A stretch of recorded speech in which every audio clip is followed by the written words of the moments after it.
I have been in the design world for a few years already, and even though I studied product design, I also enjoy working on graphic or interior design projects.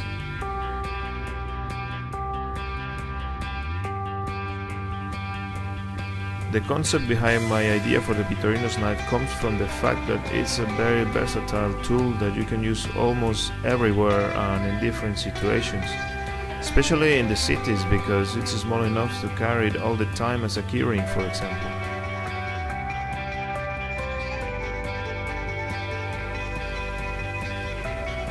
You can see the Victorinox logo as a main square or as a central part. There's a river, there's a train station. My name is Jorge, I am 29 years old and I'm from Mexico.